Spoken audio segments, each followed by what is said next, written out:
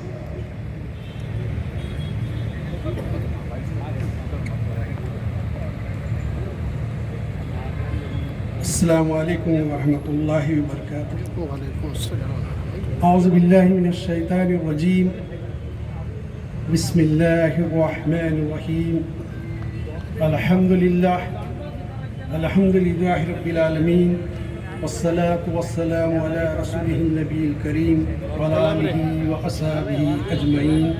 اما بعد، نگرانی جلسہ محترم المقام حضرت مولانا خالد سیف اللہ رحمانی صاحب مدظ العالی، صدر آل انڈیا مسلم پرسنل بورڈ، اس کے بورڈ کے جنرل سیکریٹری محترم مولانا فضل الرحیم مجددی صاحب، دیگر علماء اکرام، بورڈ کے ذی قدر اراکین، قائدین عظام، اس سیمینار اور اس جلسے کی استقبالیہ و انتظامیہ کمیٹی کے ذمہ دار بالخصوص مولانا، انہوں نے اس ملک کو علم دیا، فن دیا، ہنر دیا، تہذیب دی، تمدن دیا. اس قوم کو جو بے اخلاق تھی اخلاق سکھایا، بے ادب تھی ادب سکھایا. ان کے بارے میں اس قسم کی باتیں پھیلائی جا رہی ہیں، تاریخ کو مشق کرنے کی کوشش کی جا رہی ہے. اس موقع پر بھارت کی تعمیر و ترقی میں مسلمانوں کا حصہ 3 روزہ پروگرام رکھے گئے. 2 روزہ جو سیمینار ہوئے اس میں بہترین جو ہے ریسرچ کے بعد، اپنی تحقیق کے بعد مقالے پیش کیے گئے. میں آپ سے بھی گزارش کروں گا اور اس کی استقبالیہ انتظامی کمیٹی سے بھی گزارش کروں گا کہ ان مقالات کو جو ایک ایک کر کے اخبارات میں شائع کیا جائے اور اس کو عوام میں لایا جائے. یہ بہت ہی اہم مقالات ہیں تاکہ جو لوگ واقف ہو سکے حقیقت میں تاریخ کیا تھی. عزیزان گرامی، ہمارے بچپن میں تاریخ ایک سبجیکٹ ہوتا تھا سماجی علم کے نام سے، سماجی علم. اس کے بعد اس تاریخ کو ہٹا دیا گیا، کہا گیا کہ اب سائنس اور ٹیکنالوجی کا دور ہے اور سائنس اور ٹیکنالوجی کے دور میں اس تاریخ کی کوئی ضرورت نہیں ہے. پھر اس کے بعد کہا گیا کہ نہیں، تاریخ کے بغیر کچھ نہیں ہوتا. ٹھیک ہے، جو تاریخ پہلے پڑھائی جاتی تھی اسی تاریخ کو پڑھایا جانا چاہیے تھا، لیکن اب نئی تاریخ لکھے جانے لگی. NCERT کے تحت جو نئی کتابیں لکھی جا رہی ہیں اس میں اس قسم کی نامعقول قسم کی باتیں ہیں کہ 2500 سال پہلے یہ تھا، کہاں تھا، کون سا تاریخی ایویڈنس ثبوت آپ کے پاس موجود ہے. لیکن ان حالات میں یہ پرمس بہت ہی اہم عنوان پر اور اس کے تحت ذیلی عناوین پر جس طرح کا سیمینار حضرت مولانا خالد سیف اللہ رحمانی صاحب مدد اللہ علیہ نے منعقد کیا، میں ان کو پھر ایک بار مبارکباد دیتا ہوں. اللہ تعالیٰ سے دعا گو ہوں کہ اللہ تعالیٰ ان کو صحت تندرست اور دیر پا ہمارے سروں پر ان کا سایہ قائم رکھے. اس موقع پر کیونکہ مہمان مقررین ہیں ہندوستان کے کونے کو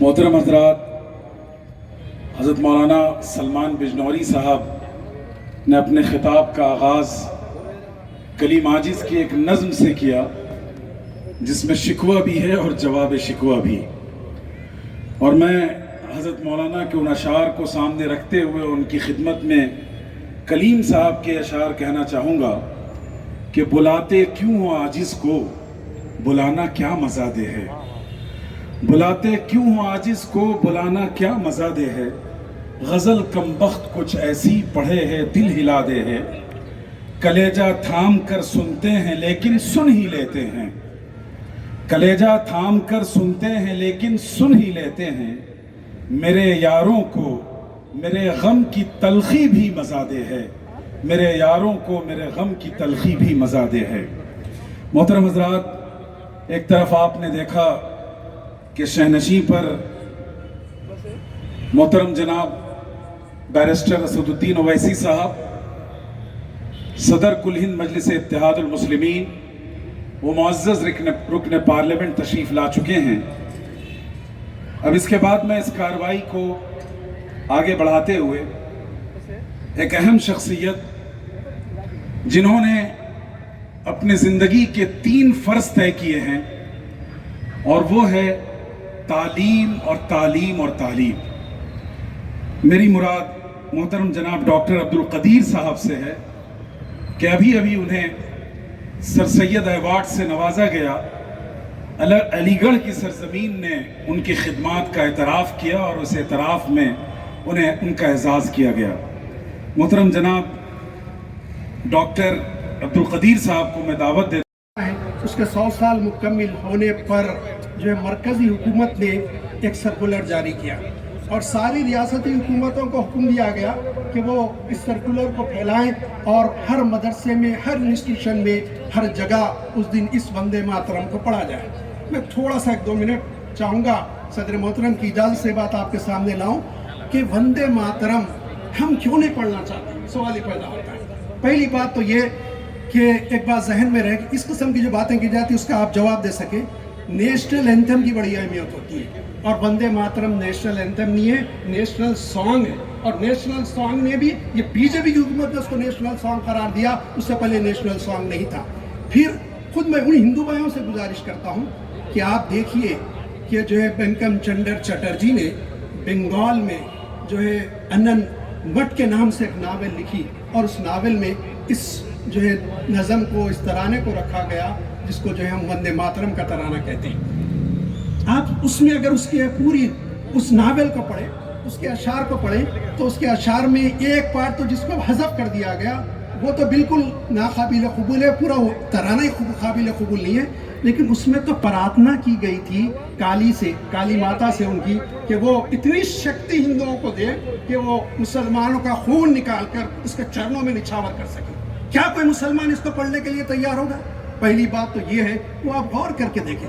دوسری بات یہ کہ اس ترانے میں، اس پوری ناول میں انگریزوں کی، وائسراؤں کی استقبال کیا گیا اور سراج الدولہ کے خلاف جو مٹوں سے مہم چلائی گئی کہ اس کو برخاست کیا جائے اور انگریزوں کی حکومت پہاڑی بنگال میں ہو جائے. یہ پوری ساری چیزیں اس ناول کا حصہ ہیں. انگریزوں کو ہم نے لڑ کے بڑھایا، ہندو بھی ہمارے ساتھ شانہ بشانہ تھے لیکن مسلمانوں نے بڑا کردار ادا کیا. ہم کیسے اس کو قبول کر سکتے ہیں، اس ترانے کو کیسے پڑھ سکتے ہیں؟ دوسری بات یہ ہے، میں ہندو بھائیوں سے بھی گزارش کروں گا، ہر ایک کا ایک عقیدہ فیت ہوتا ہے. ہمارا عقیدہ یہ ہے کہ ہم دنیا میں کسی چیز کی پرستش نہیں کر سکتے سوائے اللہ کے. لا معبود الا اللہ.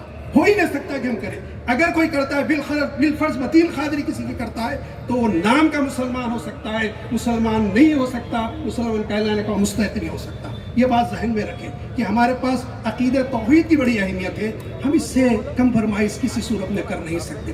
آپ جانتے ہیں کہ جو ہے یہ دین، یہ ایمان، یہ اسلام، یہ شریعت، یہ سب جس نے ہمارے ہاتھوں میں تھمائی وہ آپ کے میرے آقا و مولا حضرت محمد مصطفیٰ صلی اللہ علیہ وسلم کی ذات بابرکت ہے۔ آپ ان کی عصمت کے بارے میں، ان کی شان میں کوئی گستاخی کرے ہمارا دل لرز جاتا ہے، ہم روتے ہیں اٹھ کے، اور وقت پڑے تو اپنی جان کے نذرانے بھی ان کے ناموں سے رسالت پر ہم قربان کرنے کے لیے تیار ہو جاتے ہیں۔ لیکن کسی مسلمان کو آپ نہیں سنیں گے کہ وہ نعوذ باللہ من ذالک ما سوا اللہ کے، میں محمد رسول اللہ علیہ وسلم کی پرستش یا پوجا کرتا ہوں۔ ہم ان کے طریقے میں عبادت کرتے ہیں کہ الہ واحد کی، ہم ان کی بھی پوجا نہیں کر سکتے جن پہ ہماری ماں باپ، میری جان، میری اولاد، میرا مال و متاع قربان ہے۔ اور اس وقت تک کوئی مومن نہیں ہو سکتا۔ حضور نے کیا فرمایا؟ قال رسول اللہ صلی اللہ علیہ وسلم لا یؤمن احدکم حتی اکون احب الیہ من والدہ وولدہ والناس اجمعین۔ تم میں سے کوئی شخص اس وقت تک مومن نہیں ہو سکتا تا وقت ہوئے مجھے اپنے ماں باپ، اپنے اہل و عیال، اپنی اولاد اور دنیا کے سارے انسانوں سے بڑھ کرنا چاہے۔ میں واقعات پہ جانا نہیں چاہتا، واعظین سے سنتے ہیں تو عمر کے بعد سے آپ نے سینے پہ ہاتھ رکھا، اور پھر جب انہوں نے کہا 1000 مرتبہ پیدا کیا جاؤ تو آپ پہ سے میں فدا ہونے کے لیے تیار ہوں، تو کہا اکمل ایمان، اب تمہارا ایمان مکمل ہوا۔ تو یہ ہے کہ ہمارا ایمان ہے، لیکن ان کی بھی عبادت نہیں کر سکتے۔ اللہ کے نبی صلی اللہ علیہ وسلم کے بعد ایک مسلمان کے لیے دنیا میں سب سے بڑا مقام، سب سے بڑا احترام کسی کا ہے تو اس کے ماں باپ کا ہے۔ نبی کریم صلی اللہ علیہ وسلم نے فرمایا یہ تیری جنت ہے، یہ تیری دوزخ ہے۔ باپ کے بارے میں فرمایا الوالد اوسط الابواب الجنہ، باپ جنت کے دروازوں بیچ کا دروازہ ہے، تو چاہے سے رکھ چاہے زیادہ ضائع کر دے۔ ماں کے بارے میں فرمایا الجنت تحت الاقدام امہاتکم، تمہاری ماؤں کے قدموں کے نیچے جنت ہے۔ ہم ماں باپ کا احترام کرتے ہیں، ان کی عزت کرتے ہیں، ہر باپ کے جو سر جھکانے کے لیے تیار ہے، لیکن کسی کی ماں اور باپ شریعت اسلامی کے خلاف کہے، توحید و رسالت اور آخرت کے عقیدے کے خلاف کہے، ہم ان کی بات سننے کے لیے بھی تیار نہیں۔ کوئی مسلمان ماں باپ کہتے نہیں، میں مثال کے طور پہ کہہ رہا ہوں، سمجھانے کے لیے آپ سے کہہ رہا ہوں۔ عزیزان گرامی، یہ دور جدید کا ایک بہت بڑا فتنہ ہے کہ نیشنلزم، وطنیت، اور اس کی نظر سب سے پہلے اس کی نظر اس کے اوپر گئی تو وہ تھے اقبال، علامہ اقبال، جن کی نگاہوں نے دورس یہ دیکھ لیا تھا، اور انہوں نے کہا کہ جو ہے یہ اس دور کا سب سے بڑا بت ہے۔ پھر انہوں نے خالی یہی نہیں کہا بلکہ بعد انہوں نے شعر میں کہا گفتار نبوت میں وطن اور ہی کچھ ہے۔ لوگ سمجھتے ہیں، اکثر بعض لوگ کہتے ہیں کہ جو ہے وطن کی محبت ایمان کا جز ہے۔ یقیناً وطن کی محبت کا ایمان کا جز نہیں، وطن کی محبت کرنا ہر ایک پہ ضروری ہے، ہر شہری کرے گا، ہم بھی کریں گے، لیکن ایسی کوئی حدیث نہیں ہے جس میں کہا گیا وطن ایمان کا جز ہے۔ بلکہ اقبال نے کہا چین و عرب ہمارا، ہندوستان ہمارا، مسلم ہے ہم سارا جہاں ہمارا، تو یہ معاملہ ہے۔ پھر انہوں نے آگے بڑھ کر کہا اس دور میں میں اور ہے، جام اور ہے، جمع اور ہے۔ اس خصوصی رپورٹ کو ہمارے خصوصی نمائندے سید جاوید علی نے آپ تک پہنچایا۔